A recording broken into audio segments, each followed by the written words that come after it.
ഇക്കഴിഞ്ഞ മഹാരാഷ്ട്ര നിയമസഭാ തെരഞ്ഞെടുപ്പ് അതിനകത്ത് എന്തൊക്കെയോ പ്രശ്നങ്ങളുണ്ട്. അതുകൊണ്ട് ഇത് തള്ളണം, ഇത് റദ്ദാക്കണമെന്ന് ആവശ്യപ്പെട്ടുകൊണ്ട് ആദ്യം ഹൈക്കോടതി ഒരാൾ സമീപിക്കുന്നു, അവിടുന്ന് അത് തള്ളുന്നു. പിന്നീട് സുപ്രീം കോടതിയെ സമീപിക്കുന്നു, സുപ്രീം കോടതി അത് തള്ളിക്കളയുന്നു.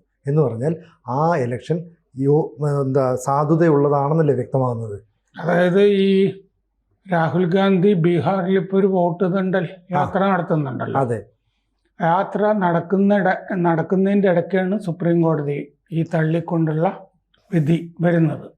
മഹാരാഷ്ട്ര തെരഞ്ഞെടുപ്പുമായി ബന്ധപ്പെട്ടത് മനോരമയുടെ റിപ്പോർട്ട് തന്നെ നോക്കിയാൽ നമുക്ക് മനസ്സിലാകുന്നത്, ബീഹാറിൽ രാഹുൽ ഗാന്ധി നടക്കുമ്പോൾ അവിടെ കാണുന്ന ആളുകളൊക്കെ ഈ RJDയുമായി ബന്ധപ്പെട്ട പ്രവർത്തകരാണെന്ന് മനോരമ എഴുതിയിട്ടുണ്ട്.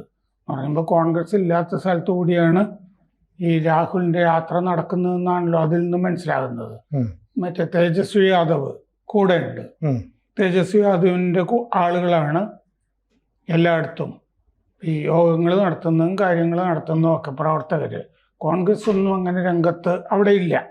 അപ്പം മഹാരാഷ്ട്ര തിരഞ്ഞെടുപ്പ് പറ്റി രാഹുൽ ഗാന്ധി ആരോപിച്ച സംഗതികളുണ്ടല്ലോ, ആരോപണം. അതെന്താണ്? വൈകുന്നേരം 6 മണിക്ക് ശേഷം 76 ലക്ഷം പേര് വോട്ട് ചെയ്തു എന്ന ആരോപണമാണ് രാഹുൽ ഗാന്ധി ഉയർത്തിയത്. ഇതേ ആരോപണവുമായിട്ടാണ് മഹാരാഷ്ട്ര ഹൈക്കോടതിയെ സമീപിച്ചത്. അപ്പോൾ ഈ സമീപിച്ച ആള് ചേതൻ ആഹിരെ എന്ന് പറഞ്ഞൊരു വോട്ടറാണ്. ചേതൻ ആഹിരയ്ക്ക് വേണ്ടി സുപ്രീം കോടതിയിൽ ഹാജരായത് പ്രകാശ് അംബേദ്കറാണ്. പ്രകാശ് അംബേദ്കർ ഇടയ്ക്കിടയ്ക്ക് തെരഞ്ഞെടുപ്പിലൊക്കെ ചിലർക്ക് വേണ്ടിയൊക്കെ മത്സരിക്കാറുണ്ടല്ലോ. അപ്പോൾ ചേതൻ ആഹിരെ മുംബൈ ഹൈക്കോടതിയിൽ പോയി. ഹൈക്കോടതിയിൽ പോയി കഴിഞ്ഞപ്പോൾ ഹൈക്കോടതി തള്ളി. ഹൈക്കോടതി ചോദിച്ചിരുന്നു, ഇയാൾക്ക് എന്താണ് ലോക്കൽ സ്റ്റാൻഡ്? ഇയാൾ ഏതെങ്കിലും ഒരു മണ്ഡലത്തിൽ സ്ഥാനാർത്ഥിയൊന്നും ആയിരുന്നില്ലല്ലോ, ഒരു സ്ഥലത്തെ വോട്ടർ. അയാൾ ഈ 288 മണ്ഡലത്തിലും മഹാരാഷ്ട്രയിൽ ക്രമക്കേടുകളാണ് എന്ന് പറയാൻ മാത്രം അയാൾക്ക് എന്താണ് അവകാശം? എല്ലാ മണ്ഡലത്തിലെയും. കാരണം ഓരോ മണ്ഡലത്തിലും സ്ഥാനാർത്ഥി ഉണ്ടായിരുന്നല്ലോ. ഓരോ മണ്ഡലത്തിലും സ്ഥാനാർത്ഥിക്ക് കോടതിയിൽ അപേക്ഷിക്കാം. പക്ഷെ അത് തെരഞ്ഞെടുപ്പ് ഇലക്ഷൻ പെറ്റീഷനല്ലേ പറ്റുള്ളൂ. അത്രേ ഉള്ളൂ. ക്രമക്കേട് ഉണ്ടെന്നുണ്ടെങ്കിൽ ക്രമക്കേട് തെളിയിക്കുന്ന രേഖകൾ വേണമല്ലോ.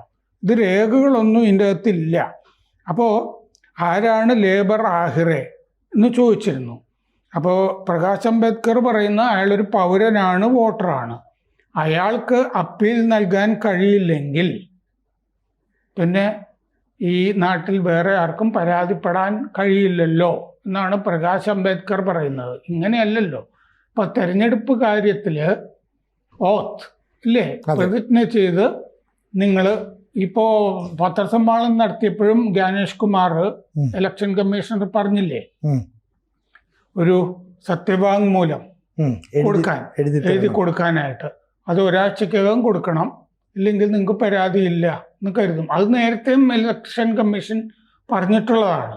ഈ കർണാടക തിരഞ്ഞെടുപ്പിനെ പറ്റി പറഞ്ഞപ്പോൾ, മഹാദേവ് പുരയെ പറ്റി പറഞ്ഞപ്പോൾ അണ്ടർ ഓത്ത് തരാൻ പറഞ്ഞു.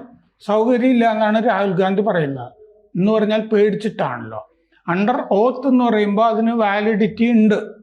എന്താന്ന് വെച്ച് കഴിഞ്ഞാൽ പിന്നീട് ഇത് കേസ് വ്യാജ തെളിവുകൾ ആണ് ഇയാൾ ഹാജരാക്കിയത് എന്ന് പറഞ്ഞൊരു കേസ് ഉണ്ടാവുമോ എന്ന് പേടിച്ചിട്ടാണ് ഈ അണ്ടർ ഓത്ത് രാഹുൽ ഗാന്ധി കൊടുക്കാത്തത്. ഇത് എല്ലാവർക്കും അറിയാവുന്നതാണ്. അതാണ് സത്യവാങ്മൂലം കൊടുക്കാത്തത്. പുറത്തിങ്ങനെ പറയാം.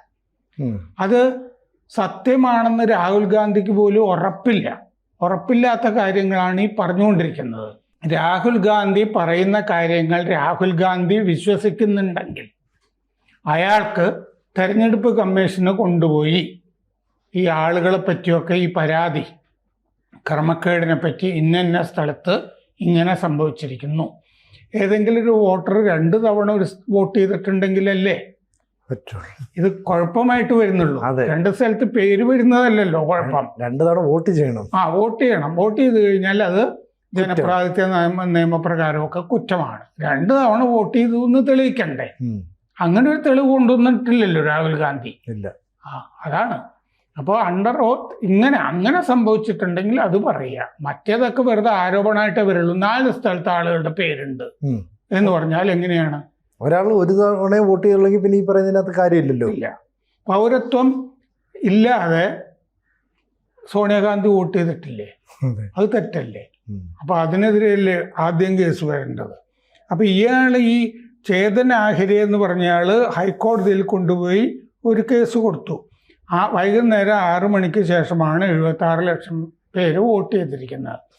അതായത് നമ്മുടെ നാട്ടിലെ തെരഞ്ഞെടുപ്പ് നിയമം അനുസരിച്ചിട്ട് പോളിംഗ് ബൂത്തിൽ ക്യൂ എത്രയുണ്ടോ ആ ക്യൂവിലുള്ള എല്ലാവർക്കും വോട്ട് ചെയ്യാം. അതല്ലാതെ മറ്റേ ചോറ് കഴിഞ്ഞു പോയി നിങ്ങൾക്ക് തിരിച്ചു വീട്ടിൽ പോകാമെന്ന് ഈ ചില ഹോട്ടലുകളിൽ പറയുന്നത് പോലെ അല്ലല്ലോ. അല്ല, ആ നിൽക്കുന്ന ആൾക്ക് അത് അവരുടെ അവകാശമാണ്. അപ്പോൾ ക്യൂവിൽ നിൽക്കുന്നവർ, അതായത് വൈകുന്നേരത്തെ ജോലി കഴിഞ്ഞിട്ടാണല്ലോ പലരും വോട്ട് ചെയ്യാനായിട്ട് ചെല്ലുന്നത്. അതെ, അവർ 4 മണിക്കോ 5 മണിക്കോ ഒക്കെ ആയിരിക്കും ചെല്ലുന്നത്. ആ ക്യൂവിലുള്ളവർക്കൊക്കെ വോട്ട് ചെയ്യാൻ പറ്റും. ഇത് സംഭവ്യമാണ് എന്ന് മഹാരാഷ്ട്ര തെരഞ്ഞെടുപ്പിനെ പറ്റി ആരോപണങ്ങൾ വന്നപ്പോൾ DNA പോലുള്ള പ്രസിദ്ധീകരണങ്ങളിലൊക്കെ വന്നപ്പോൾ തന്നെ തെരഞ്ഞെടുപ്പ് കമ്മീഷൻ പറഞ്ഞിരുന്നു. DNA പത്രത്തിൽ വന്നത് എന്താണെന്ന് വെച്ച് കഴിഞ്ഞാൽ റിമോട്ട് ഹാക്കിംഗ് ഇല്ലേ? അതെ, ഈ വോട്ടർ മെഷീനുകളിൽ നടന്നിരുന്നു എന്ന് പറഞ്ഞൊരു പോഴത്തമാണ് അവർ പറഞ്ഞത്. പിന്നെ അവർ തന്നെ മാപ്പ് പറഞ്ഞ് ആ വാർത്ത പിൻവലിക്കുകയാണ് ചെയ്തത്. DNA ഇങ്ങനെ തന്നെ രാഹുൽ ഗാന്ധിക്ക് വിവരം ഈ വ്യാജം പറഞ്ഞു കൊടുക്കുന്ന പോലെ തന്നെ ആരോ DNA പോയി പറഞ്ഞ് അവർ ക്രോസ് ചെക്ക് ചെയ്യാതൊക്കെ എഴുതിയതാണത്. അങ്ങനെ പറ്റിയതാണ്. അപ്പോൾ ഹൈക്കോടതി പറഞ്ഞു this is gross abuse of the process of law എന്നാണ് പറഞ്ഞത്. ഇയാൾ കൊണ്ടുപോയി കേസ് കൊടുത്ത കേസ്, ചേതൻ ആഹിരെ എന്ന് പറഞ്ഞ വോട്ടർ കൊടുത്ത കേസ് നിയമത്തിനെ തന്നെ ദുരുപയോഗം ചെയ്യുകയാണ്, നിയമപ്രക്രിയയെ ദുരുപയോഗം ചെയ്യുകയാണ് എന്നാണ് ഹൈക്കോടതി പറഞ്ഞത്. എന്ന് പറഞ്ഞാൽ അനാവശ്യമായ വ്യവഹാരം ആണ് ഇയാൾ കൊണ്ടുവന്നിരിക്കുന്നത് എന്ന് കണ്ടിട്ടാണ് തള്ളിയത്. അപ്പോൾ ഇതിൽ ഇടപെടാൻ സുപ്രീം കോടതി വിസമ്മതിക്കുകയാണ് ചെയ്തത് അപ്പീലിൽ. അപ്പോൾ ഈ 2024 മഹാരാഷ്ട്ര തിരഞ്ഞെടുപ്പിൽ മുഴുവൻ പ്രൊസീജറൽ ഇറഗുലാരിറ്റീസ്, ക്രമക്കേടുകൾ നടന്നു എന്നാണ് ഇയാൾ ഹർജിയിൽ പറഞ്ഞിരുന്നത്. 76 ലക്ഷം പേരുടെ ഡാറ്റ ഒന്നും ഇല്ല എന്നും ഇയാൾ പറഞ്ഞിരുന്നു. അപ്പോൾ സുപ്രീം കോടതി ജസ്റ്റിസുമാർ MM സുന്ദരേഷ്, കോടീശ്വർ സിംഗ് അവരാണ് ഇത് കേട്ടത്. അവർ ചോദിച്ചു, ഇയാളുടെ പരാതിക്കാരൻ ചേതൻ ആഹിരെ അയാൾക്കിതിൽ എന്താണ് കാര്യം, ലോക്കസ് സ്റ്റാൻഡേ എന്താണ് എന്ന് ചോദിച്ചു.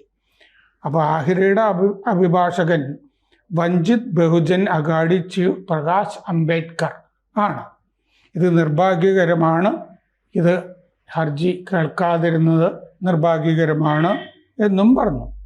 അപ്പോൾ ഹൈക്കോടതി പറഞ്ഞു തേർഡ് പാർട്ടി ഇല്ലേ, മൂന്നാമതൊരാൾ പറയുന്ന വിവരങ്ങൾ വെച്ചിട്ട് അതിനെ ആശ്രയിച്ചിട്ടാണ് ഈ ഹർജിക്കാരൻ കോടതിയിൽ വന്നിരിക്കുന്നത്.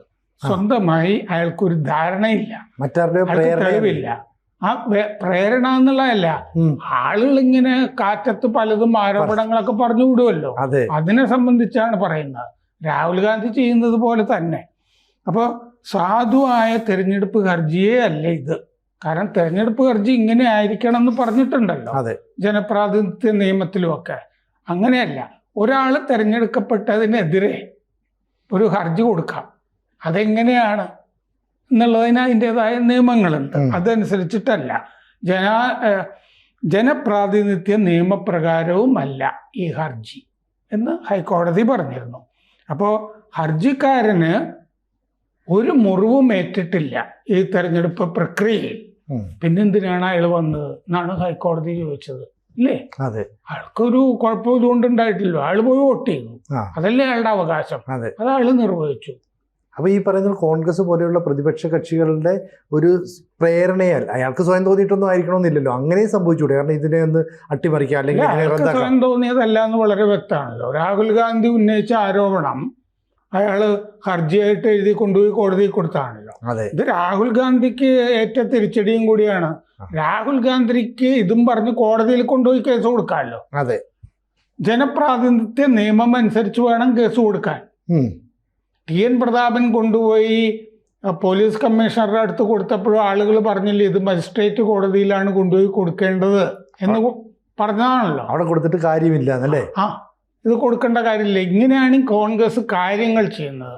അപ്പോൾ അണ്ടർ ഓത്ത് എന്ന് പറയുന്നത് എന്താണെന്ന് വെച്ച് കഴിഞ്ഞാൽ ജനപ്രാതിനിധ്യ നിയമത്തിലെ വകുപ്പ് 10 എന്നാണെന്ന് തന്നെ എൻ്റെ ഓർമ്മ, വായിച്ച ഓർമ്മ. അതനുസരിച്ചിട്ട് ഇങ്ങനെയാണ് നിങ്ങൾ പരാതി കൊടുക്കേണ്ടതെന്ന് നിയമത്തിൽ എഴുതി വെച്ചിട്ടുണ്ടെന്നേ. ആ നിയമം അനുസരിച്ചിട്ടാണ് ഈ അണ്ടർ ഓത്ത് പ്രതിജ്ഞ വാചകം ചൊല്ലി പരാതിത അല്ലെങ്കിൽ സത്യവാങ്മൂലം എന്ന് ജ്ഞാനേഷ് കുമാർ പറയുന്നത്. അപ്പൊ തെരഞ്ഞെടുപ്പ് കമ്മീഷണർ ജ്ഞാനേഷ് കുമാർ ഇവിടെയൊക്കെ ഉണ്ടായിരുന്ന ആളല്ലേ കേരളത്തിൽ. ജ്ഞാനേഷ് കുമാറിനെയാണ് ഇപ്പൊ ചീത്ത പറയുന്നത്. ഈ ബീഹാറിൽ ഇപ്പൊ നടക്കുന്നുണ്ടല്ലോ, അങ്ങേര് ഞങ്ങൾ അധികാരത്തിൽ വന്നാൽ നിങ്ങളെ മുഴുവൻ പുറത്താക്കുന്ന ഭീഷണിപ്പെടുത്തിയിരിക്കുകയാണ് ഈ തെരഞ്ഞെടുപ്പ് കമ്മീഷണർമാരെ. എന്ത് ധൈര്യത്തിലാണ് അങ്ങനെ ഭീഷണിപ്പെടുത്തുന്നതെന്ന് അറിയാമോ? ഒരിക്കലും അധികാരത്തിൽ വരില്ലല്ലോ. പൂർണ്ണ വിശ്വാസമുണ്ട് അതിൻ്റെ അകത്ത്. ആ വിശ്വാസം തെരഞ്ഞെടുപ്പ് കമ്മീഷണർമാർക്കും കാണുമല്ലോ. ഇവർ മുഴുവൻ ഞങ്ങൾ പിടിച്ച് പുറത്താക്കും. ഇന്നലെ പ്രസംഗിച്ചിരിക്കുക രാഹുൽ ഗാന്ധി, ഞങ്ങൾ വന്നു കഴിഞ്ഞാൽ തെരഞ്ഞെടുപ്പ് കമ്മീഷണർമാരെ മുഴുവൻ പുറത്താക്കും. സാർ, ഈ തെരഞ്ഞെടുപ്പ് കമ്മീഷനെ നിയമിക്കുന്നത് ഇപ്പോൾ ഈ പറയുന്ന സർക്കാർ മാത്രം വിചാരിച്ചിട്ടല്ലോ, പ്രതിപക്ഷ നേതാവ് ഉണ്ടല്ലോ അതിൽ. മുമ്പ് അങ്ങനെ ഇല്ലായിരുന്നല്ലോ. അതെ, പിന്നെന്തിനാണ് വേണ്ടി ഇത്തരത്തിലുള്ള ഈ വെറുതെ വാക്കുകൾ കൊണ്ട് ആളുകളെ തെറ്റിദ്ധരിപ്പിക്കുക, മാധ്യമങ്ങൾ വാർത്തകൾ സൃഷ്ടിക്കുക, ഇത് തന്നെയല്ലേ ലക്ഷ്യം വെക്കുന്നത്? അപ്പോൾ ഇത് ഈ ബീഹാർ തെരഞ്ഞെടുപ്പ് വരുന്നു, ഒരു പുകമറ ഉണ്ടാക്കുക, മൊത്തം ക്രമക്കേടാണ് എന്ന് പറഞ്ഞിട്ട് ഇതിലെന്താണ് അർത്ഥം? 33,000 വോട്ട് എവിടെ കിട്ടിയാലും സംശയിക്കണം എന്നാണ് രാഹുൽ ഗാന്ധി പറഞ്ഞത്, ഇല്ലേ? 7,000 വോട്ട്, 2,000 വോട്ട്, 1,000 വോട്ടിനൊക്കെ ആളുകൾ ജയിച്ചിട്ടില്ലേ തെരഞ്ഞെടുപ്പില്? അത് കഴിഞ്ഞ് അത് 53,000 കാരണം സുരേഷ് ഗോപിക്ക് 70,000 വോട്ടൊക്കെ കിട്ടി, ഭൂരിപക്ഷം. പിന്നെ അത് 53,000 വോട്ടായിട്ട് ഇയാള് KC വേണുഗോപാൽ ഭേദഗതി ചെയ്തു. 33,000 വോട്ടിന്റെ അടുത്ത് വോട്ടിനാണ് മഹാദേവ്പുരയില് PC മോഹൻ ജയിച്ചത്. അതാണ് ഈ 33,000 പറയുന്നതിന്റെ കണക്ക്. ആ മഹാദേവ്പുരയെ പറ്റി പറഞ്ഞത് മുഴുവൻ കള്ളത്തരമായിരുന്നു ഇയാള്. ഒടുവിൽ ഈ മഹാരാഷ്ട്രയുടെ കാര്യത്തിലും ഒരു നുണ. കാരണം അവിടെ 8 മണ്ഡലമാണ് ആകെ, നിയമസഭാ മണ്ഡലം. 7 സ്ഥലത്തും കോൺഗ്രസിനായിരുന്നു ഭൂരിപക്ഷം. മഹാദേവപുര അതിനെ മുഴുവൻ വെട്ടിച്ചു എന്നല്ലേ പറഞ്ഞിരുന്നത്. അത് മുഴുവൻ പോഴത്തമാണെന്ന് തെളിഞ്ഞില്ലേ? നമ്മളൊരു പരാതി ഉന്നയിക്കുമ്പോൾ ഇതിന്റെ ഒരു പ്രിമൈസ് ഉണ്ടല്ലോ, ഇതിന്റെ പശ്ചാത്തലം, ഇതൊക്കെ ശരിയായിരിക്കണ്ടേ? ഇത് ആദ്യം മുതൽ പറയുന്നത് മുഴുവൻ കള്ളത്തരാണ്. മഹാദേവപുര ഒരുപാട് കുടിയേറ്റ തൊഴിലാളികളുള്ള മണ്ഡലമാണ്, അല്ലേ? നോർത്തിൽ നിന്നൊക്കെ വന്ന ആളുകൾ, അവർ വോട്ട് ചെയ്തിട്ടാണ്. പിന്നെ 3 തവണയായിട്ട് കോൺഗ്രസ് നിർത്തുന്നത് മുസ്ലിം സ്ഥാനാർത്ഥിയാണ് അവിടെ. അപ്പൊ ഹിന്ദു ധ്രുവീകരണം നടക്കുന്ന മണ്ഡലമല്ലേ മഹാദേവപുര. ഇതൊക്കെയാണ് അതിന്റെ വാസ്തവം. അപ്പൊ അവിടെയുള്ള മഹാദേവപുരയിലുള്ള മുസ്ലിം വോട്ടർമാരെ പ്രീണിപ്പിക്കുക, അവരെ കയ്യിലെടുക്കുക, ഇത്രയും ഉദ്ദേശിച്ചിട്ടുണ്ടായിരുന്നുള്ളൂ. ഇത് വോട്ട് ജിഹാദ് എന്ന് പറയില്ലേ, അതാണ്. ബീഹാറിലും കുറെ മുസ്ലിങ്ങളെ കിട്ടുമോ എന്ന് വിചാരിച്ചിട്ടാണ് ഈ വോട്ട് തെരഞ്ഞെടുപ്പിൽ യാത്ര നടത്തുന്നത്. അതിന് ഏറ്റ കനത്ത തിരിച്ചടിയാണ് ഇപ്പോൾ സുപ്രീം കോടതിയിൽ നിന്ന് ഇത്. കൂടുതൽ വാർത്തകളും വിശേഷങ്ങളും നിങ്ങളിലേക്ക് എത്താൻ ABC മലയാളം സബ്സ്ക്രൈബ് ചെയ്യുക, ബെൽബട്ടനും അമർത്തുക.